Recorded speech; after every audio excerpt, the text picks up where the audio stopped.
And so the point starting at 12 o'clock, starting at the top, is really focused on your strategy. Yeah. So strategy, everything from mission, purpose, core values, strategic planning as a process.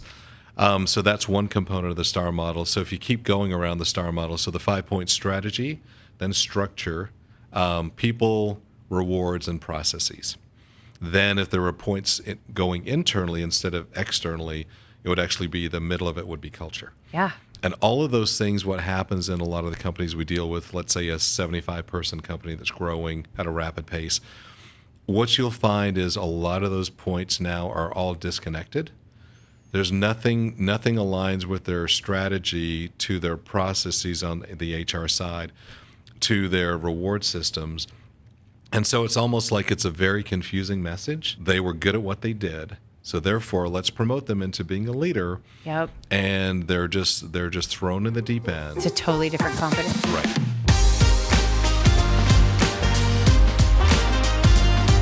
Hey, everybody, and welcome to the Marketing Blender Show. I'm Dacia Coffey, and today I have a very special guest host. Mark Mitford is the CEO of HR Catalyst. Now, I brought Mark on because not too long ago, well, maybe a couple years ago, actually, we started getting invited in naturally to some of our clients' people problems. Now, all of a sudden, they're asking us, well, can we use marketing to target certain types of talent? And well, you guys just helped us with the core values. So how do we scale that inside of our culture? And that was really exciting. And so we have been building this work for a while, but very quickly, people problems get outside of the lane of marketing. And it has been a very exciting journey to bring you into the strategic fold and to partner with you, where now we're starting to explore how do you use best practices from both HR as well as marketing for your internal customer. And this gets me so fired up because being good to the people that are good to your customers, I mean, it's a predictable break when you're growing revenue, that once the revenue system and machine is really churning, the people problems are going to start showing up, and the people systems or lack of systems, all of a sudden we're going to start seeing problems. And so it's been such a rewarding journey to be able to share some clients together and really start learning about what's possible and like a new type of value that the market is seeking around this. So yeah, people problems preventing revenue growth. Well, thanks for having me, first of all, Dacia. So, and that's it, because when you look at from a financial perspective, the biggest component on your balance sheet is your people expenses. Yeah. So your payroll, all your benefits, your vacation or PTO, 401k match, all those components can equal anywhere between, depending on the industry, 50 to 75% of your revenue, of your cost basis can be people expenses. Yeah. And so we're a big fan of one of our tagline is really optimizing people performance. Yeah, nice. So it's really about how do you do that, because so many companies, especially with companies in the lower middle market space, really unfortunately have no clue what they're doing. Yep. And they just do some basic tactical things around people, and there's got to be so much more if you really want to optimize the performance, the level of engagement, and things like that. And I think you're hitting on something so important. It really doesn't matter if we're talking about a small, aggressively growing company where it's 10 people or 15 or 20, or we're talking mid-market, couple hundred, or starting to get up to the couple thousand. There are very consistent themes. And I think the number one theme that rises up for me is don't learn everything the hard way when it comes to your people. And I'm speaking from experience, of leading a growing company by fits and starts, and I think I have stumbled across this. And so it's been personally rewarding in addition to being excited about bringing value to the clients. But I mean, I think this one's just really hard, to think about. So, going back for me, what was happening for us originally, like how this first developed, was we build these brand message playbooks and we would be building buyer personas. Who are the people that make or break your success? And that was always the open-ended question. And typically it was decision makers and, a conversation about sales process and untapped markets and expansion. Great. Very straightforward for about the first 7 to 8 years. And then all of a sudden, one client and then another client would say, does it make sense? Are we allowed to talk about we need to really recruit a specific role? in our company if this starts working? And we were like, no, that makes total sense. Let's do that. So on like just organically, instead of only documenting buyer personas, we started being asked to document a talent persona. And so then we started realizing we should always ask clients, do we need to document a talent persona? And in the beginning, that was enough. Like it was enough to talk about prospective employees, future recruits, and who they were as human beings to kind of open up the conversations in the company. And we would be like, that was fun. Good luck. Bye. And then of course, like I mentioned earlier, we did core values. Now we were doing core values to make sure that the branding was authentic.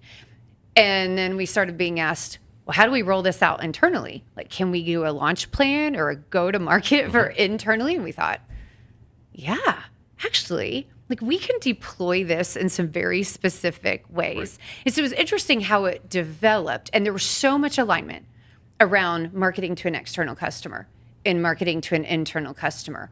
But what we realized is while we can attract talent, or we can really do a beautiful and honorable job communicating culture, communicating core values, that was a one and done thing. Like we couldn't build the marketing systems that we do for external customers for an internal customer, right. Which is when I was like, oh boy, I'm in the deep end. And because I started realizing there's HR processes, there's hiring processes, there's recruitment, and I can talk to those leaders, but I can't give them a plan. And I don't want to learn on their dime. And that's why I called you, being like, Mark, I think I have an opportunity and I really need to learn from you really fast or make a couple of introductions really aggressively in order to take this across the finish line. And so what was it for you? Were you surprised or were you like, like marketing's getting involved? Like, what was that like for you when you first got that phone call? Sure. It was kind of interesting at first because it was almost like a head scratcher. Yeah. Because part of it was really going back to marketing is external, HR is internal. Yeah. And the two will typically not meet. And then as organizations in the last, let's say 5, 10, 15 years have really progressed around talent attraction and retention, around looking at different components of engagement with their employees. Yeah. I think that's where maybe the two of them, and it's just kudos to you for being able to think that way, just to say, you know what, there's some common connection points between marketing and the HR function, and the two really need to be, there's a place where they do meet in the middle. Yeah. And so I think maybe that was the purpose when originally we talked about this a couple of years ago. It absolutely was. And I think one of the things that you shed so much light on for me was our clients were saying, okay, we've got an issue recruiting enough talent, or we're not finding enough talent, or we don't know how to reach them, or we're smaller and everybody's going to the big enterprise competitor and we need those folks. And ironically, it didn't matter. We work with both manufacturers that have both white collar and blue collar, so hourly and salaried. And then we also have scenarios where it's all white collar, mostly tech industry, where we're helping with them. So, but their point of view was talent persona, somebody we haven't met yet, somebody we need to attract. And one of the big aha moments for me that came with the rolling out of core values and then digging into the metrics, because I'm a total numbers nerd when it comes to return on investment, and asking myself in integrity, can we actually drive value that a client should pay for on this side?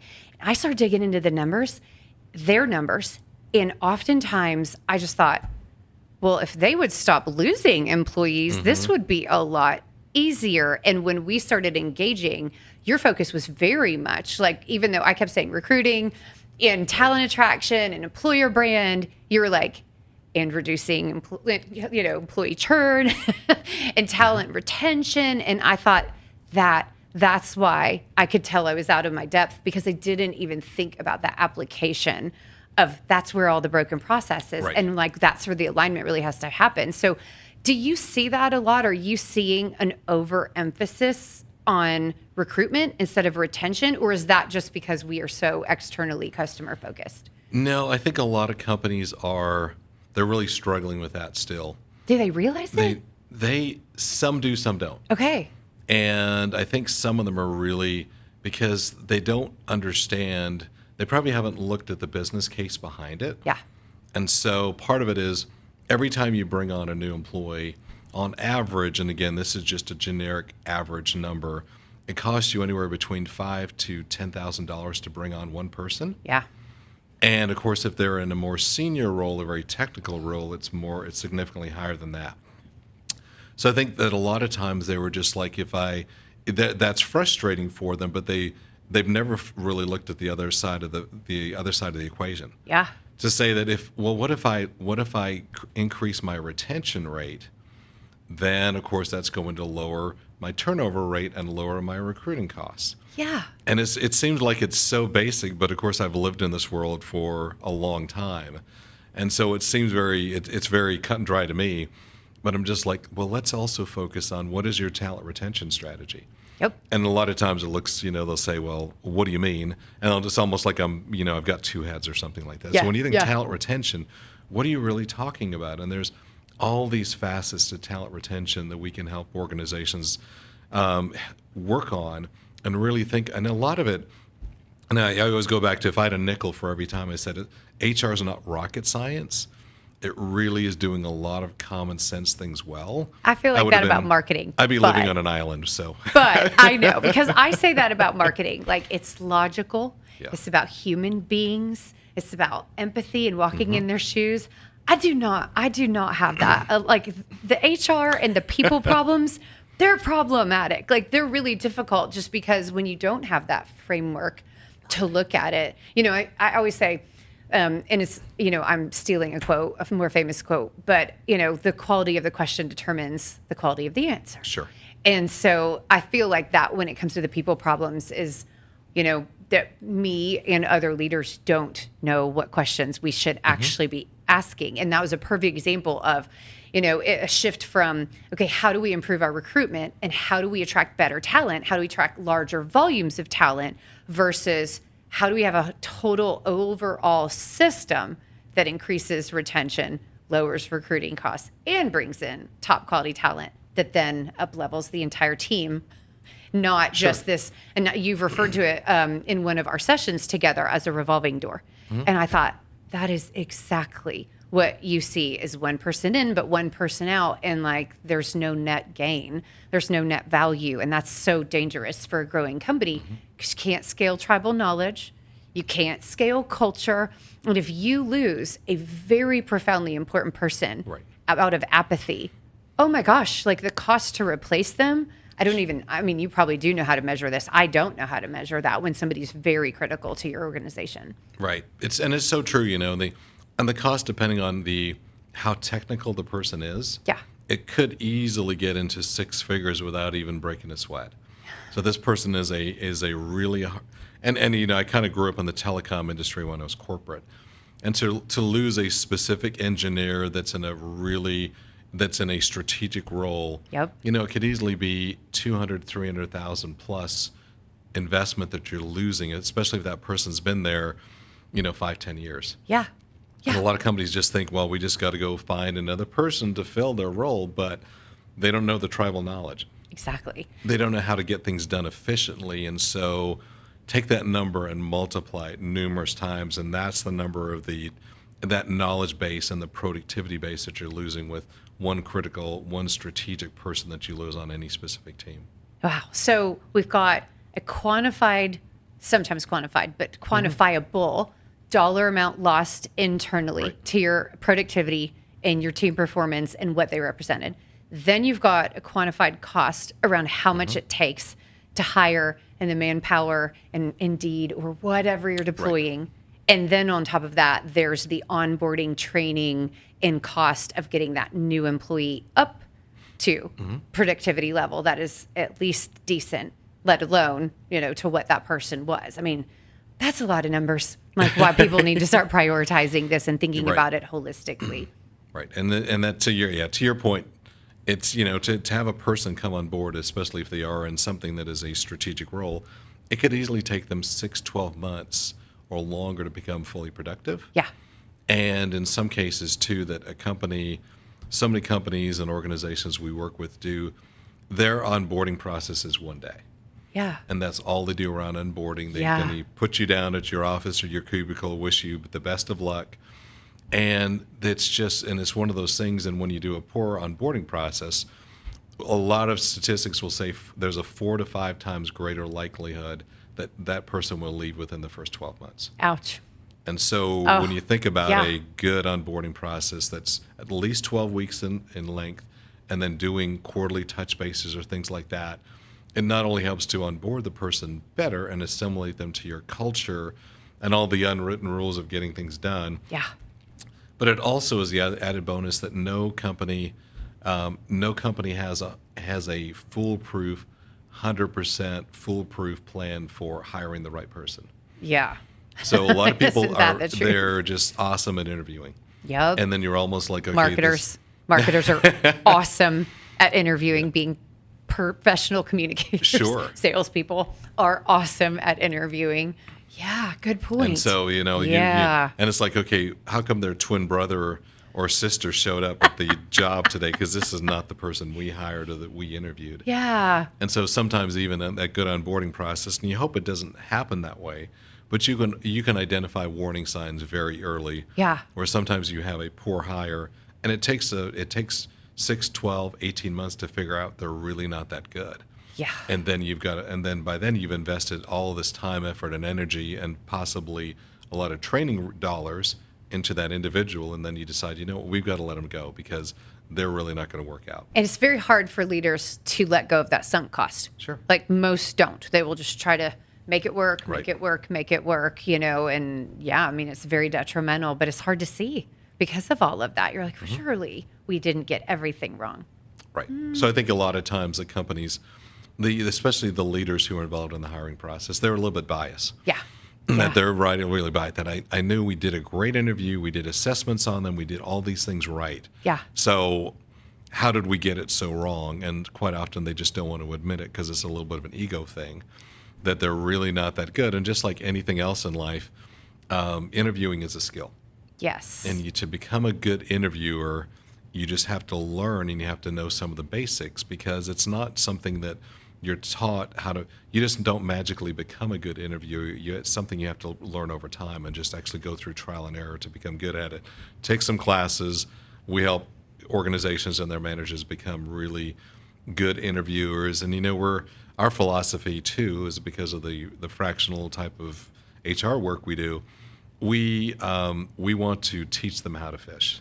Yeah. We don't want to continue to feed them, because that's great, but we want to actually teach them how to fish. So at some point we may actually disengage, and that organization would be well equipped to do their job successfully without us playing a larger role within their organization. Yeah, we have another prospective shared client soon, and he was telling me about that, how you guys engaged for a while, really strengthened his firm. And, they grew and now they're back. Right, sure. Because they need you again. But that's exactly what happened with them, which was so cool. So I want to talk about, I'm thinking about what you're talking about. And I'm like, let's take everybody kind of through cradle to grave, like the experience. And I want to share with the audience your STAR model, because I think they need to be thinking like, oh, okay, here's the difference. But Sure. I want just to give everybody kind of a paradigm shift around if you're thinking as your employee, as your, prospective employee, what are some of the touch points, and like, how does that marketing or communications alignment happen with HR? And then we'll move into the process and how to really make this people problem scenario become a people competency that Right. strengthens the organization. Sound good? Great. Okay, awesome. So I had mentioned earlier that we will document talent personas, because you're not trying to attract anybody that can handle that job. You're trying to attract a very specific personality and culture fit, core values alignment fit to your organization that's going to get up to speed faster and really be somebody that represents you guys well and strengthens your team across the board. So the reason, we focus on talent personas, just like we do buyer personas, is because if you're thinking about a human being, then you can create resonance, and then you can explore their journey, like talent journey, if you will. And so for me, I think about it, I go, okay, so they're looking for a job.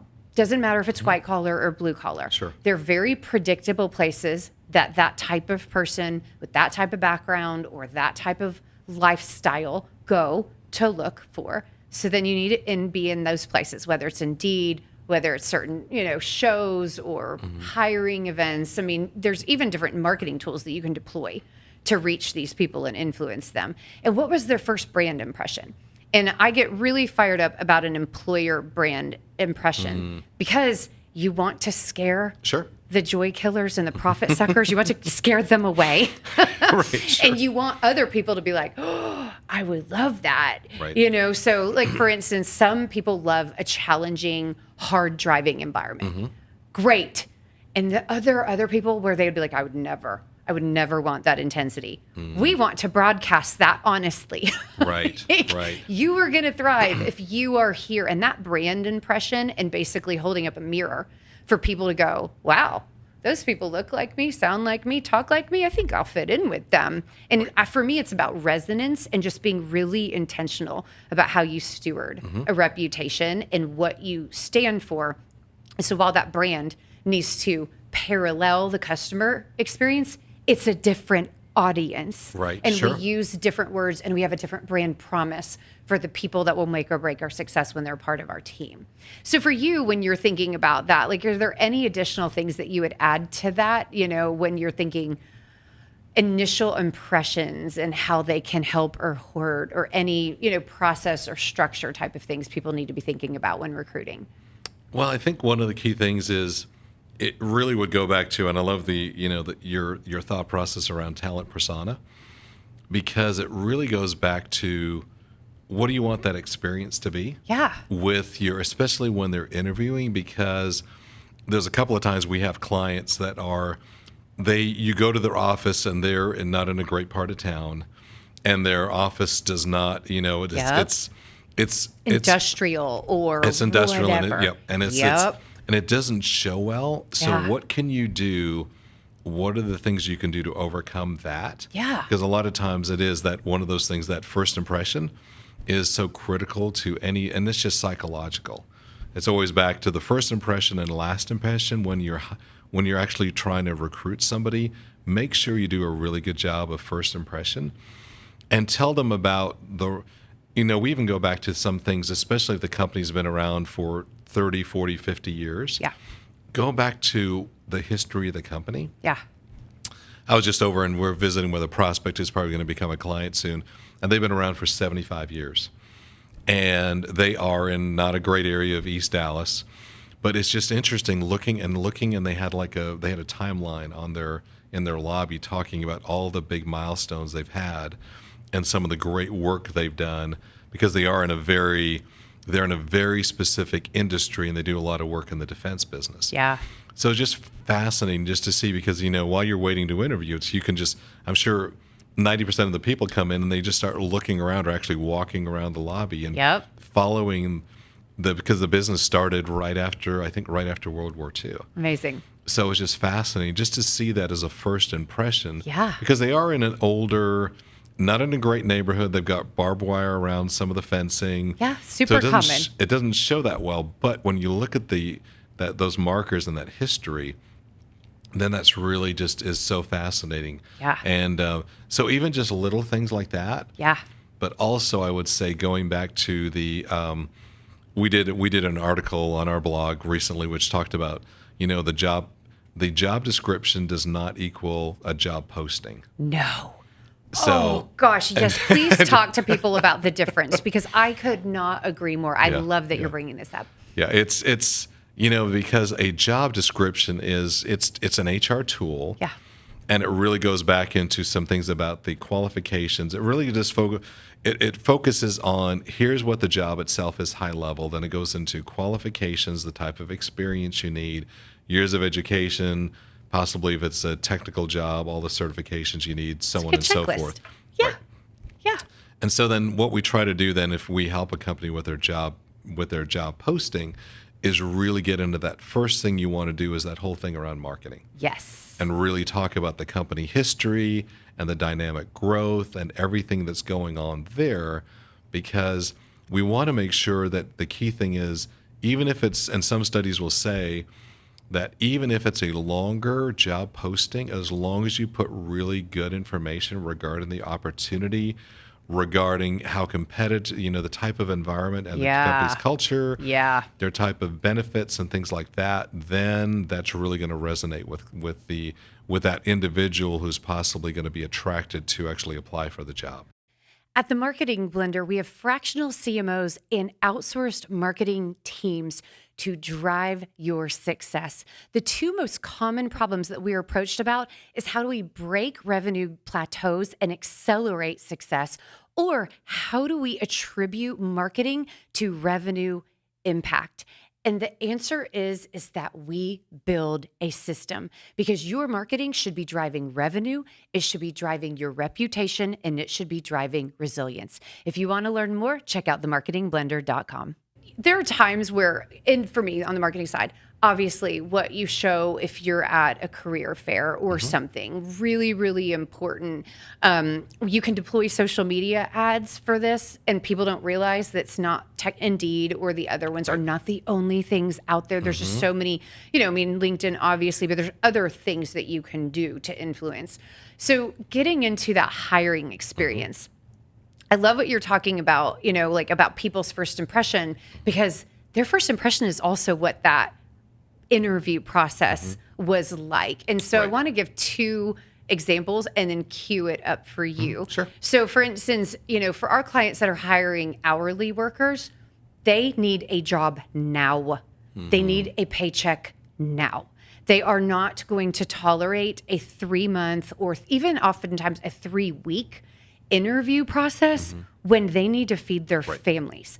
And so that is a very different thing. So for me, being really matching the interview style to what these candidates need, matching the pace to the role, and really thinking about, okay, what does this represent and how do we put our best foot forward to serve them well? Serves us well too, because if you have a quick pace, then you can really make sure that you're capturing qualified, interested candidates and not losing them to someone else. And there are technology components that can be plugged in to speed that up, to integrate with HR processes, and to not let systems and internal things slow down that candidate experience. So, obviously there needs to be some thoughtfulness about doing that well, but I always really like making sure that people remember, they are judging you nonstop, and other competitors are trying to get that talent as well.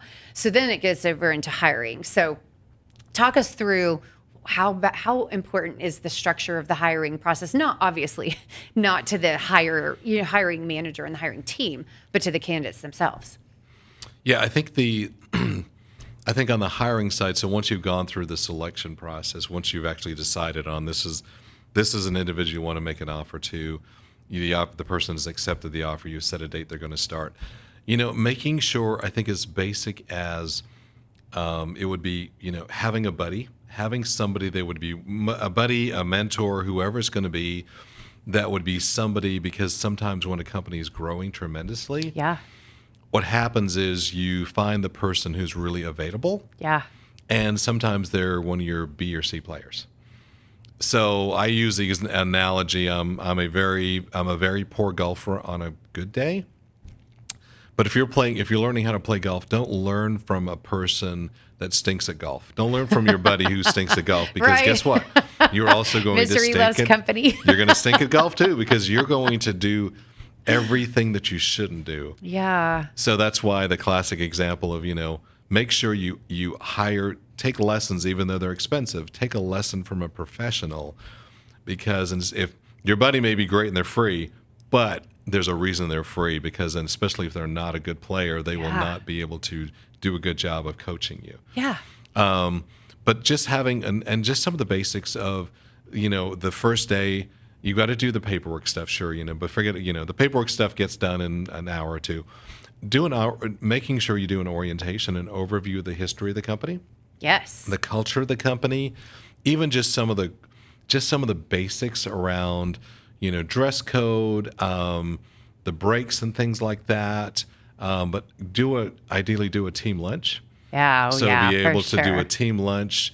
And if they are hourly, it's challenging because sometimes you can't pull everybody, especially if they're in a manufacturing or production facility. But But bring a couple of people together for lunch with them, and ideally people that have been there for a while. yeah, Do that with the manager, and then really ideally on that first day or the first week, outline what's going to happen within an onboarding process. yeah, yeah, Here's how we're going to teach you how to do the job here. Because in some cases, we work with a client not too far from here. They probably have 30% of their staff as welders. But just because you're a welder and you've got 10 years experience, sometimes you've learned some really bad habits. sure. So, so you've really got to, in some cases, it's like a dog. You have to unlearn them from some of the bad habits and then retrain them the correct way to do things. And that happens early. You cannot Right. go back and do that a year later, even Exactly. 6 months later. I mean, like you set the expectations. Yeah. And some of the companies, it even goes back to the core thing of safety. Yep. They're not following safety programs and processes because they worked in a little bit of a slap shop operation and they were never really taught. It was just like, get the work done as quickly as you Yes. can. Yes. The quality was not an emphasis because of the kind of work they did. But in some cases, the quality of the welding has to be so critical that it's almost like it's somewhat of a surgeon because it's got to be, they're welding very complex materials, or the welds can't be showing and can't be all lumpy, just weird things like that. But making sure you get that person, you set them up to be successful Exactly. versus you set them up to be, we hope they're successful, versus ensuring them. And even on the onboarding process, a good thing to do is ask people that are new hires, ask them once they've been there for 3 months Yeah. or 6 months, talk to them about what do you wish we did earlier Oh, with you. that's brilliant. Love that. And just doing that best practice with them. So if you could help us reshape the onboarding process, what things are we missing and what things should we change up to be even more successful at what we do? I absolutely love that. And, it's interesting. We're rolling out some core values and some culture initiatives with a client that I just recently Right, introduced sure, you to. sure. And we're going to be talking to the HR team about how they'll, like how this influences their hiring approach, because the core values need to be in there. And then one of the major things that we do every time is, how does this change onboarding? So core values and expected behavior, and how do you recognize character inside of our company? How do we define it? And it again, like helping people unlearn, especially if they came from a really rotten environment. Right. Like some people have been hurt, you know what I mean? And so they're defensive, or they bring habits that they had to build. And so then that early setting of expectation around who we are, what you can trust, what you can believe in, so important. And then having the collateral, having the tools. We love videos where the leaders are talking about their stories and what core values mean to them. And then I love that you're basically choreographing. There's a specific welcome. There's a specific type of check-in on both sides of the fence. At 3 months, I love that bit. It's just being so intentional. And that's really what you're talking about, is planning how it's going to go. Not just being like, oh man, we should have done that, or maybe we should do this. Like not reinventing the wheel every single time a person joins a new team. Sure. Yeah. And that's why, and I worked quite a bit of my career, my corporate life was spent in the Fortune 100, Fortune 50 space. Yeah. And I just go back to what we try to do and our value proposition is, if you want to scale your business, you have to create and design core processes in HR. So everything is it's going to be the same thing time and time. Hiring, that should be a core process that's well documented. Termination should be a core process. Promotional increases, performance reviews, compensation reviews, all of those things should be very systematic. Yes. And that's going to be, with any business, the way you scale is you create systematized processes that are scalable, that are repeated, that are well documented. So that's where our value prop comes into really helping companies scale their business and all the facets of the people process side of the equation. And I think that's huge, because that's exactly what happened in our engagements. Why we brought you in was because we can help with all the words. We set up internal newsletters to communicate major information, and we can make it beautiful. We can do the signage, we can do the onboarding collateral, and everything that wraps around the customer experience. But that's the point, is it wraps around an experience that is actually a process. Right. And that's when it was like, wow. And so some of the other interesting things that I've really learned from you and that has been so rewarding watching roll out, you've done leadership training, because then that's how you distribute core values, how you distribute behavior, how you distribute those processes consistently without micromanaging, Right. So I mean, Sure. really allowing people to thrive and develop. But at the risk of just going into specific details, you really have a very specific model around how do you scale people. And so talk to us about the STAR model, because I had already promised them that you would you would give away a little bit of your secret sauce. No, and it's not secret sauce by any means. So the STAR model, I started the business in 2013. So it's actually very blessed that we're getting ready to finish year 11, which again is hard to believe. So, but really the STAR model was one of those core things that I created when on the front end of the business. And it really is focused on, so the STAR model. So if you can visualize, a star with 5 points. And so the point starting at 12 o'clock, starting at the top, is really focused on your strategy. Yeah. So strategy, everything from mission, purpose, core values, strategic planning as a process. So that's one component of the STAR model. So if you keep going around the STAR model, so the 5-point strategy, then structure, people, rewards, and processes. On the middle of the STAR is culture. So everything from your strategy, your structure, your people, rewards, and processes. Then if there were points going internally instead of externally, it would actually be the middle of it would be culture. Yeah. And all of those things, what happens in a lot of the companies we deal with, let's say a 75-person company that's growing at a rapid pace, what you'll find is a lot of those points now are all disconnected. There's nothing aligns with their strategy to their processes on the HR side, to their reward systems. And so it's almost like it's a very confusing message to employees. For sure. And leadership. Right. Because, and a lot of leaders, when you get into that leadership side and leadership training, a lot of in the companies we deal with, lower middle market, typically 5 to 75 million revenue. Yep. A lot of times their leaders have never been given 1 ounce of leadership training of how to lead people. Yeah. They're just like that classic example of they were good at what they did, so therefore let's promote them into being a leader. Yep. And they're just thrown in the deep end. It's a totally different competency. Right. Completely. And it is, and sometimes it's as basic as they're not doing things in a compliant fashion. Yeah. Especially when they're interviewing. Yeah. And they're interviewing a young female. Oh, are you married? Are you going to have kids soon? Yeah. Ding, ding, ding. Don't That ask already about made me that. So, just all these things that you just, I just want to get to know you as a person. And these are just some natural questions I would ask you. Well, no, don't ask those questions during an interview, because if you decided not to select that person and she says, yeah, well, actually I have 2 kids at home right now and we're thinking about having another one. Okay, well, you're going to probably have 3 kids, then you won't be dependable. Your kids are going to be sick all the time. You'll be distracted all the time. Yep. So I'm not going to hire you. Well, that's why you don't ask those type of questions. Exactly. So everything from as basic as interview questions. And then the other reason is the number one thing, just on a slight tangent, but the number one reason people leave an organization is typically, I do not trust or respect my direct boss. Yeah. So it doesn't matter how good and how solid your executive team is. Most employees, especially in a company with 100, 200, 500 people, Yeah. they don't have very little line of sight to the executive team. Yeah. They see the leadership as, this is my boss. Yeah. And I see my boss as a leader.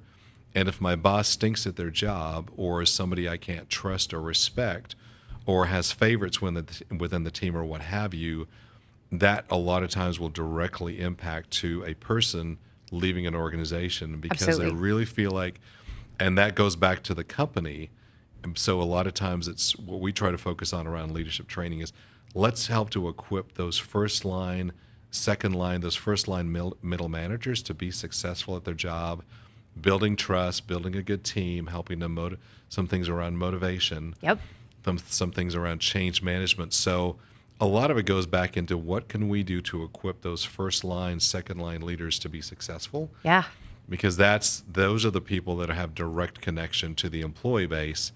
And if they have a bad experience with their employee, I don't care how good your culture is, they may still get very confused and disoriented and disenchanted. Yep. And then engagement goes down. And then at some point, a lot of times then they just buff and polish their resume and they're out the door. Exactly. And, it's such a great point because there's another growing, trend that we're seeing out there around people don't want to work for an employer where there's no career path, Right. where they will not be developed. And so what I love is when you do this well, it's this virtuous cycle that you've got management that is now scaling processes and culture and, and assisting.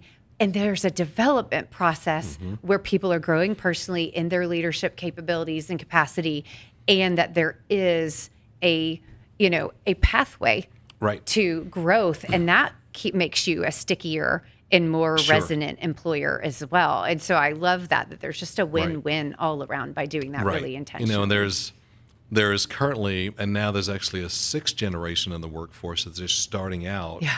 They're the teenagers, Yeah. so that's Gen Alpha. So now we still have everything from baby boomers all the way down to Gen Alpha. Is that their new name? I hadn't. Yeah. Okay, good Yeah. to know. It's so Gen Alpha, probably they're going to be more in your fast food Yep. type of, Sure. summer job Yeah. after school, what have you. So they're probably getting from about 16 to 20, but that's the next generation. But Yeah. your Gen Zs, so that next generation up, your early 20s, Yep. and then your millennials are slowly taking over the workforce. Yes. And how they define work to them is highly different than a baby boomer. Absolutely. Because a baby boomer was 30 years at a company, put your head down, grind it out, good things will happen to you, and you'll work whatever hours you need to get the job done. Whereas the Gen Zs and millennials they want to understand about career growth and career development. Yeah. Because if they're really putting their head down and they're not seeing promotional opportunities every few years, then they're probably going to be out the door. That's right. Exactly. And it's really challenging for those companies that have 50 people or 75 people or 200 people to really define a career path. We're actually working with a construction client over in Dallas now, helping them actually create salary bands and job grades, whatever you want to call them, but almost visualize a staircase. Yeah. Yeah. And really, how do we create that and show them, instead of a manager saying, well, just continue to work hard, continue to grind it out, you're doing great, and you'll get a promotion soon. Yeah. Versus here's what your career level is now, and for you to get to that next level, here's the types of things you need to work on and the types of proficiencies or competencies you need to gain to be able to be ready for that next level. I love it. And so it's much more of a defined answer versus just continue to work hard and we'll take care of you. Exactly. I love it. And I just get so excited, obviously, about how you wrap communication around that, which Sure. then breeds consistency and really cements it. But so important. And I mean, again, I'm going to sound like a broken record, but I just love how intentional this is. And this leads to higher profits and faster growth. Right. Period. Because now you've got an aligned team that's fired up, that's really ready to serve the customer really well, that is motivated and has a clear path to their own prosperity. And you're attracting people that fit the mold, and all of this. And then you're lowering costs of recruitment and turnover. I mean, there's just so much goodness versus it being all over. And one thing that you said earlier that just really struck a chord with me, is that culture component. Because at the end of the day, who does own culture? Because I heard somebody talk about the fact that you'll know what your real culture is by paying attention. If you had a hidden camera, for instance, in your office, it's how your team acts when leadership's not around. That's the real culture. Right. Like it's what actually happens when, and so some people say, oh, well, leaders dictate culture. Well, But do they own it all? Like that's impossible. And so then how do you scale, this very difficult, intangible thing called culture that makes or breaks your Right. success? So it's really exciting, and it's been really rewarding just seeing that there are structured pieces of progress that have both monetary, impact as well as legacy impact to get to be a part of. I love it. That's fascinating. So, no, it's a great point because, at the end of the day, to your question, woven in there was around, and when you look at culture and who owns it, it's really, the leadership sets the culture. Yeah. The leadership has to be very intentional about clearly defining the culture that they want. Yeah. And then it goes down to other levels of leaders to be really the ones who are beating that drum constantly. And when I look at how does HR fit in there, in some companies, they've defined it as the keeper of the culture. Right. And a little bit of it goes back to that star model. And so what are you doing around the different points of the star to continue to point back? Because a lot of times companies, when they talk about culture, they talk about the North Star. Yeah. So what is your company's North Star? And how do you make sure that everything you're doing really focuses back on your North Star? Because that's what your guide point and the North Star, you follow that during the best of times within the company and also the worst of times within the company. Yes. And that's where a lot of companies they say, let's throw out the culture and when the times are bad. So no, that's when you really need to lean on your culture.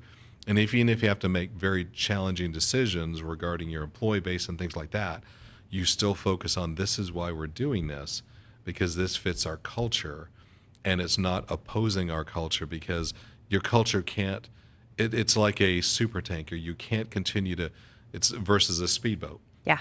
You can't just ebb and flow and turn and do 180s or 360s in your culture. It has to be that super tanker or that ocean vessel that is very consistent, that's staying on course. Yes. And that's what's going to really help your company be around for the long term. And it's one thing I hear you talk a lot about is trust. Because when you do this consistently, and to your point, when you are leaning into your culture, even when times are bad, that is trustworthy. That is when people know, oh, you are someone who I can lean into and I can believe and I can count on. And that's a worthy employer. I mean, that is an environment that a lot of people would prefer to be a part of, where trust is something you can count on every single day, not something that they're withholding because they don't know what's going to be the flavor of the moment, any given moment. So I love it. Any final thoughts? Anything that we didn't talk? I know you and I could go on and on. We've covered a lot. We could be here until it gets dark, but we don't want to do that. So I would say that the key thing, I would just say the call to action for leaders listening to this is really about if there's some of the things that, were discussed today, if you don't, as you look and you do a little bit of a self-reflection on your organization, I would say, however you try to solve that, making sure you actually have whoever is leading your people organization, your people focus within the company, really have them do some things about doing a self-assessment on how things are happening from a people perspective. Yeah. And we do. We have conversations all the time with people that do not end up to be a client. So if there's any way we can help in giving you some good advice, we're happy to do that. So it's just kind of a joy of doing what we do at HR Catalyst, which is kind of the fun, because if we can equip companies to be more successful than they are, and the amount of companies that are just so high performing out there versus dysfunctional, unfortunately, the amount of companies that are dysfunctional far outweigh the companies that are really put together. Yeah. So if we can help you with some of that, if we can help to have even just a conversation or over coffee or lunch, we're happy to do that and seeing if we can add some value for you. And but really think about the people side of your business, because I would say those smaller to middle-sized companies. And when I was corporate, the last 3 stints I did in a corporate setting were in the middle market space. Yeah. And one of the organizations was 1,500 people, 10 different countries, and I was their first strategic HR leader they brought on board. Wow. So it had nothing to do with their size or global presence. And so I would just say making sure you you focus on that people side of the business because it goes full circle to what we talked about when we started. Yeah. That's where the vast majority of your cost is baked in your people. Yes. So whatever you can do to make sure that you're making that employee experience as positive as possible, because that's going to drive engagement, going to drive retention, and that drops down into your top line and your bottom line. So if you don't hear anything else except that part of this interview, it's like, remember that, because your people are driving your cost, and whether they're dysfunctional or disengaged or whether they're high performing, that cost base is still there. It shows up in your P&L. Holy cow. Yep. So making sure you do focus on making sure that becomes a point of emphasis, whether you do it now, whether you put it as a big thing to do for 2025, whatever you're thinking about there, make sure that you actually spend some time reflecting on that and looking at making improvements if you need to. Exactly. I completely agree with what Mark is saying, you guys. Your people keep your brand promise, period. And the cool thing is he nailed it so perfectly that you can win at profit and you can win at purpose at the same time, but it is your people that will help you accomplish that, and taking the people problems head on and figuring out why is this preventing our growth is so absolutely critical, and it is a personally rewarding. So Mark mentioned the assessment. So he does a free assessment, HR Catalyst, but also the Marketing Blender and HR Catalyst together offer an assessment. And there's a full scorecard. And so if you're looking at this more holistically, definitely reach out to us, but we're both here to help you. And thank you guys so much. And Mark, thank you so much for sharing all of the wealth of information. And yeah, you guys definitely check him out, follow him. He has an amazing podcast. So thank you so much, Mark. We really appreciate your partnership. Yeah. Thanks again, Dacia. Absolutely. Onward and upward.